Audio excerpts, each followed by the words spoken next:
Hey guys, Joe here, the man of 1,002 holes. I hope I haven't used that intro before, now that I think about it. Probably have. If so, oops, I'm supposed to have a new one every time. I promise myself. Anyways, I'm here to talk about UFC Fight Night, Sandhagen versus Nurmagomedov.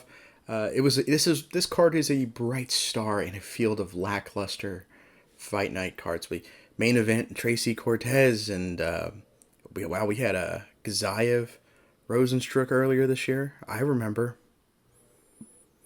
Don't get me started on next week. Are you guys excited for Tybura Spivak 2? Anyways, enough of that preamble and dark descent into madness again. I think. Let's just get to the fight.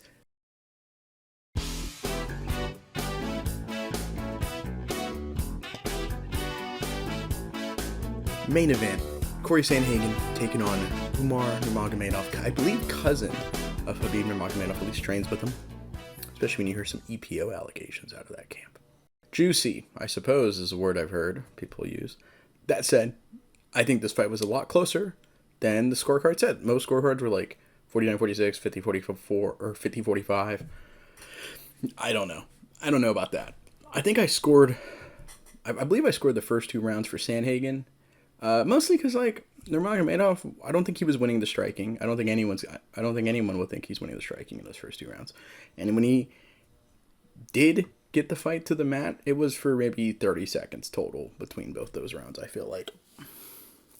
I don't know. The fight was a lot of low kicks. It was a lot of technical looks for both guys as Sandhagen comes in wanting to chop down Umar down, which I think is fine. It's a good idea. Take away the wheels from the race car-like wrestler. I think that's always smart. Low kicks and body shots are always smart against a wrestler, I believe. A lot of movement. Movement will do wonders against... I think movement is the secret to beating most Daegestani wrestlers. Because if you look at Khabib just kind of chased you in a straight line, similar to Ronda Rousey. That was a big problem of Ronda Rousey's game, and Holly Holm exploited that. Sorry, Carl, for bringing that up, but it was just something I thought about just now. I apologize. I'm fired, guys. I'm sorry. No, but in all joking aside, I think footwork's always a pretty solid idea. Make them chase you, and if they chase you into something, like they get restless and chase you, you might be able to lure them into something stupid. Sadly, Umar and Islam are probably not the guys you're going to do that it's going to work super well against. And I say that, but Volkanovski made footwork work very well against Islam in their first fight. But he's pretty quick, dude. He's at 135. 135 is one of the good divisions, so where people are genuinely really talented and very smart and technical. And so this was a technical fight. On top, Nurmagomedov, once again, with it being a good division, one of these technical, world-class divisions, once Nurmagomedov was on top, he had a real hard time, a lot of issues, trying to keep Sandhagen down and get anything going. Sandhagen just wouldn't stay down, just kept getting up. But he did outwork him. Final 3 rounds, he got the takedowns when it mattered, and Sandhagen wasn't doing enough, in my opinion, as well as the judges, to, despite getting up, not really capitalize on moments when you reset back to neutral. If you kind of think of it in like a fighting game sense, because I've been playing a lot of Street Fighter lately, I have my addictions come back, guys. Y'all got any of the Shoryuken DP reversals? Invincible DP reversals? DP stands for Dragon Punch. I'm not a dirty reference. Don't worry. If you think about it in like fighting game terms, Sandhagen was really good of getting out of the corner, getting out and resetting back to neutral, but in neutral it was pretty even. The fact that he was kind of put in positions where he had to escape, meant that technically Nurmagomedov is outworking him in a close fight. I think these two could run it back, and I think we could see a different. I'm not saying I'm a big Sandhagen guy, so I'm not trying to make excuses for my boy, my dude, but I think these guys could fight 10 times, and we could see 10 different outcomes. You know what I mean? Like this felt like a really close fight in terms of where they're at right now, which is impressive because Sandhagen has been near the top of the mountain for a while. He's still close to me in my mind to that elusive title shot. He should have gotten it already at this point.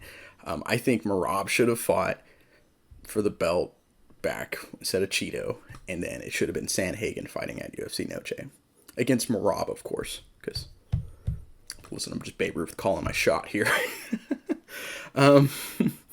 Yeah, Umar wants the title shot next though, and I think he's next after Umarov.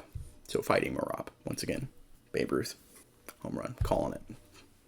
Sean O'Malley, I don't think Sean O'Malley has a chance against Umarov personally.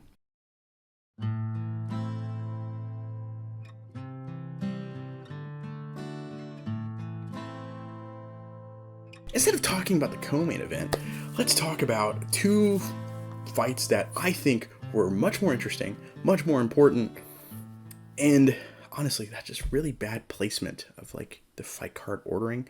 Try not to get emotional here. As Tony Ferguson loses 8 in a row, it's time to retire. We've been saying it for a while, and I think he has to commit. We've been wanting him to commit to retiring. But at least, and he hasn't committed yet, but at least he's talking about it. And I think he was like, no, what, champ shit only, or champ stuff only, like, I'm not retiring ever. He basically kept doing the Ric Flair, like on Raw thing, I will never retire. Like, he just kept doing that over and over. And we're just like, dude, what reality does El Cucuy lose to Paddy Pimblett or Bobby Green, or he was Bobby Green at the time, King Green now. Thought of Coming to America. His mama named him Bobby. I'm gonna call him Bobby. I love that movie. I reference that a lot. But anyways, like what reality does he lose to that? Like, come on. There's no reality where El Cucuy loses to Nate Diaz even. Because let's be honest, might be hard for a lot of casuals to understand because Nate has the big star power win over Conor. Nick has always been better than Nate. Nick is way better historically and legacy-wise than Nate. But come on, man. Like, it's time. So Chiesa gets a quick win. He catches a kick. Tony came out throwing some kicks. He catches a kick, takes his back, rear naked choke. And he just doesn't have it anymore, man. Tony just doesn't have it. And I feel bad because, like, everyone's talking about Tony losing again and not Chiesa winning because I like Chiesa, but he breaks the record for the longest losing streak in UFC history with 8, beating BJ Penn. My final comments, I have 3 final comments here. 1, I hate this planet. 2, this is confirmation we live in the worst timeline. And 3, I love you, Tony. Please retire. Like, just, Father Time's unbeaten. Rocky said that, And he was right. But next big fight, something that maybe lift the spirits a little bit up. Cheeto Vera versus Deivison Figueiredo. So I had a lot of importance here because Figgy has built a lot of momentum at 135, and Cheeto just came off of a title shot that he didn't earn. Oh, God, this division makes me mad sometimes. It's my favorite division in the world, right? But the Dana White privilege has infected this division, and I hate it. I hate it. Anyways, this fight wasn't explosive. I feel like I should have expected that because I came in with this fight with like really high hopes. Because Cheeto notoriously just doesn't do anything. Doesn't want to do anything until like a random kick or a punch. And Figgy, despite mostly being known as an all-action fighter, he does have the capability to be, I don't want to say boring because that's untrue, but patient. And it takes 2 to tango. A guy who's notoriously inactive versus a guy who's willing to be patient. Sometimes the recipe for like an entertaining fight isn't there. But this was an interesting fight, so I was glued to the seat. Great kicks and body shots from both guys throughout the fight, something I love. Ooh. Figgy mostly wanted to wrestle in the first 2 rounds.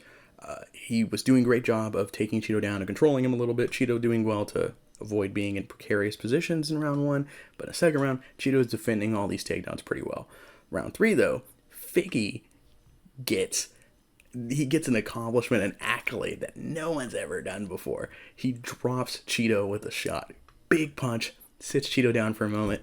Honestly, pretty insane, Chan. Still from Cheeto. I mean, took this long, And before anyone says, a flyweight did that?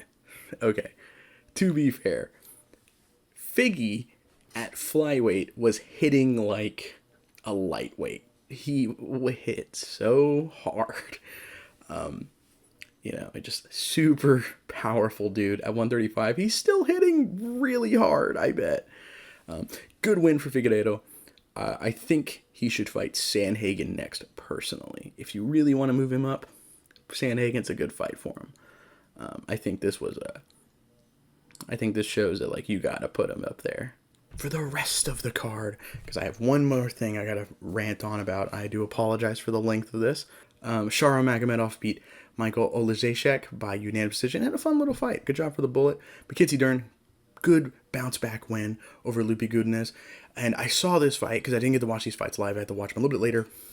They came on at a weird time for me.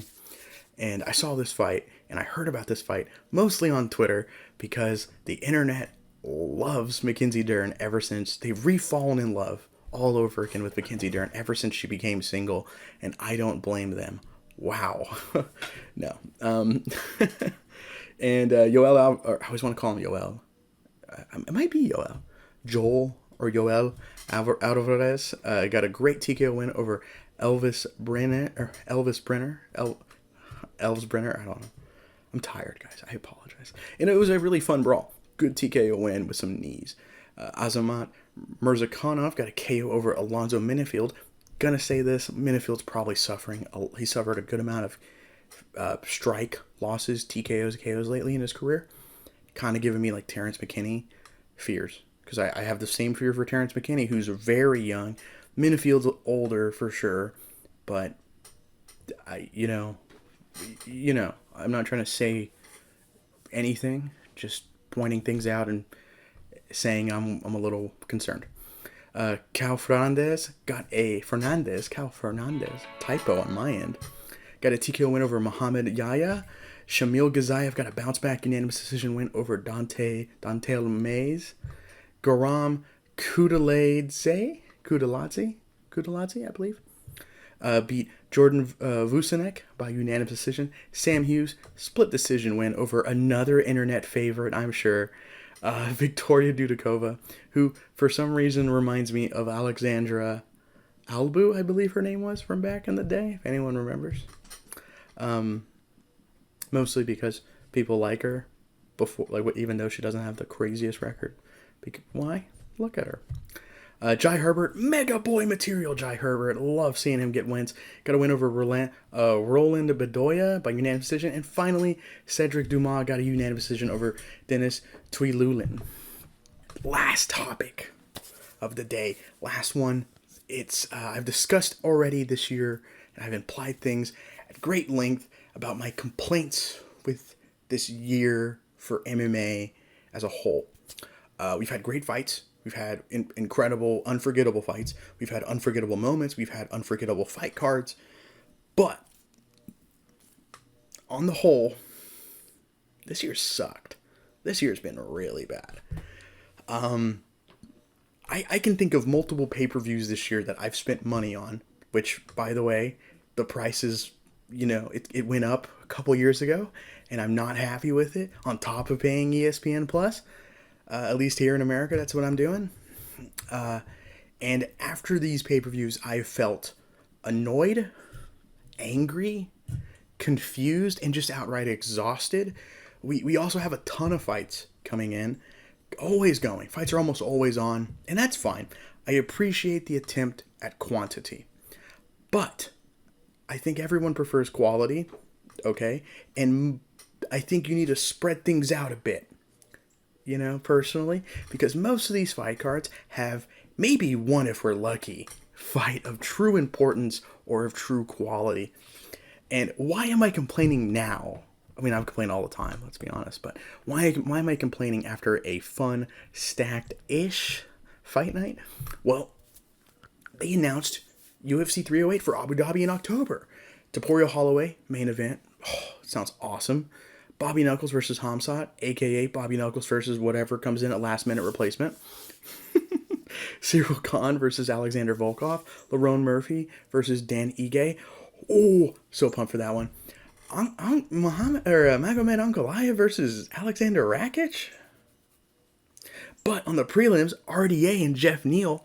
Oh, okay. 2 questions I have. One of them is kind of unimportant, but I'll bring it up later, and that is, why is Ankalaev not getting a title shot? And 2, what's UFC 307 then?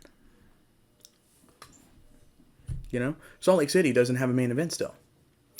Don't get me wrong, that card in theory could be pretty fun. You have Aldo, my second favorite fighter of all time, current favorite fighter, active, because technically he's active again. Aldo versus Mario Batista, Kayla Harrison versus Caitlin Vieira, and a potential number 1 contenders fight at featherweight between Aljo and Evloev. But there is no headliner for that card. Are we really about to headline that card? A card that's pretty good and has important fights on there. Are you really about to headline it with Rocky taking on Pena? Nothing against either one of those fighters. Come on. I doubt John Jones is uninjured and able to actively duck Tom Aspinall by fighting Stipe, who did officially retire. Don't forget, he retired on not national TV, on his local news, saying, yeah, I need to do something since I just retired from fighting, so I'm a full-time firefighter now. Brought him out of retirement. I always got to get a John Jones jab in there. I mean, Alex Pereira has stepped up before in big moments like this, and I guess he could fight again if he wanted to, but who? Because they booked Ankalaev. Is anyone next in line for Weili Zhang? Because I think Tatiana Suarez is hurt. I'm worried for this card. I'm genuinely worried for this card. I'm not saying it's a bust already, because you never know. But I thought I was really happy with the 308 announcement. And of course, me being the pessimist that I am, I had to come up with something. No, that's in reality. I saw the 308 announcement, got excited, and I thought the next card was, I thought 307 was UFC Noche for some reason. You know what I mean? Like, that's legitimately what happened in my brain. So when I found that out, it wasn't, and I was like, oh, wait a minute. What are we doing here then? I had to talk about it.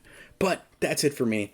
This video took a lot longer to make than I thought, but I just had a lot to get off my chest.